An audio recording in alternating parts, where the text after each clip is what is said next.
तो अज़मा बीबी से दरख्वास्त करते हैं कि वो वफाकी हुकूमत से भी दरख्वास्त करें और सिक्योरिटी के इदारों से भी दरख्वास्त करें। एक भी बच्चे की जान बचाएगा तो अल्लाह ताला से उसको अजर मिलेगा। ये एक कॉज है बाकायदा। अज़मा बीबी, आप कुछ कहेंगे?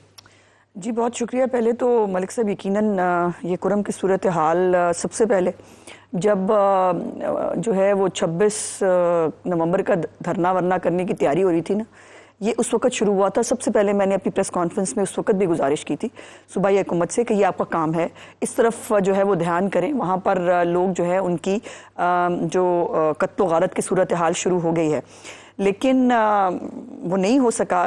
2-3 बातें हैं जो बड़ी इंपॉर्टेंट हैं। इस वक्त जितना भी एहतजाज है वो KPK के अलावा बाकी पूरे मुल्क में हो रहा है। ये अमन अमान की सूरत हाल बरकरार रखना किसकी जिम्मेदारी है? सूबाई हुकूमतों की। ये वहाँ पर अगर बच्चों को, जो 100 बच्चे वहाँ पर अद्वियात ना मिलने की वजह से जो बेचारे जो है वो जान से गए, जो लोग जिनके गले कटे हैं वो किसी भी साइड से हों, वो हमारे पाकिस्तानी हैं और उनको अमन अमान की सूरत हाल बरकरार रखना सूबाई हुकूमतों की जिम्मेदारी है।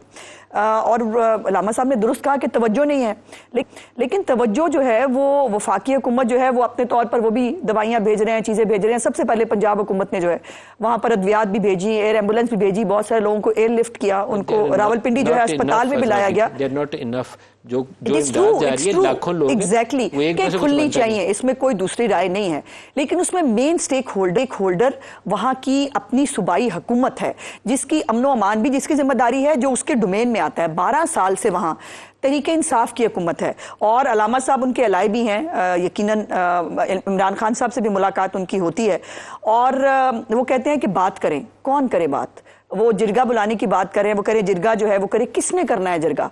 बात यह है कि बाकी जहाँ पर सियासी गुफ्तगुएं होती हैं वहाँ पर ये सबसे पहला पॉइंट होना चाहिए इस वक्त के कुर्रम के अंदर हालात को कंट्रोल किया जाए, कुर्रम के अंदर रास्ते खोले जाएं, लोगों को जो तकलीफ है, जो परेशानी है, उससे उनका अजाला किया जाए। रास्ता नहीं खोल सकते और ये आपको सिक्योरिटी के इदारों के साथ कोऑर्डिनेशन करनी पड़ेगी। दुरुस्त है, लेकिन बात यह है कि मेन तो अमन अमान की सूरत हाल बरकरार रखना सूबाई हुकूमत की जिम्मेदारी। हालात यहाँ तक आए ही क्यों? जब ये 26 नवंबर का धरना हो रहा था ना, उस वक्त वहां पर पीक पे था कत्ल गारी। और मैं जब रोज आके जब मैं बात करती थी ना ये अपने इसके ऊपर धरने के ऊपर, तो मैं शुरू भी करूं किससे कि खुदा का वास्ता कुरम की तरफ। आपको पता है कितने दिनों बाद सूबाई हुकूमत कुरम गई?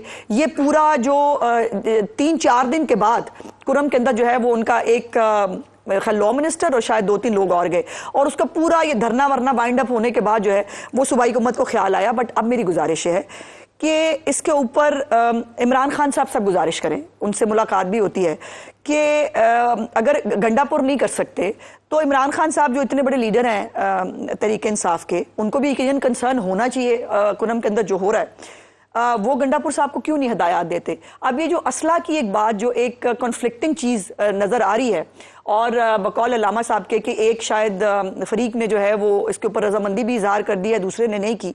तो ये असलहा की जब तक इनको डीवेपनाइज नहीं किया जाता, वहाँ पर कोई गारंटी नहीं दे सकता कि अमन अमान की सूरत हाल कब खराब हो जाए। और ये गले काटना, ये गले काट कर मस्जिदों के ऊपर या इमाम बागों के ऊपर लटका देना, ये ना काबिल कबूल है। ये नहीं हो सकता। और गला कहीं से भी कटे, ये कोई हम तालिबान थोड़ी हैं कि वो उनके ये वहां होता है वो फुटबॉल की तरह वो खेलना। ये आपको पता सवात में भी हुआ था एक दफा जब तालिबान आए थे। एक की कटे गर्दन वो भी पाकिस्तानी भाई हमारा, दूसरे की कटे वो भी पाकिस्तानी।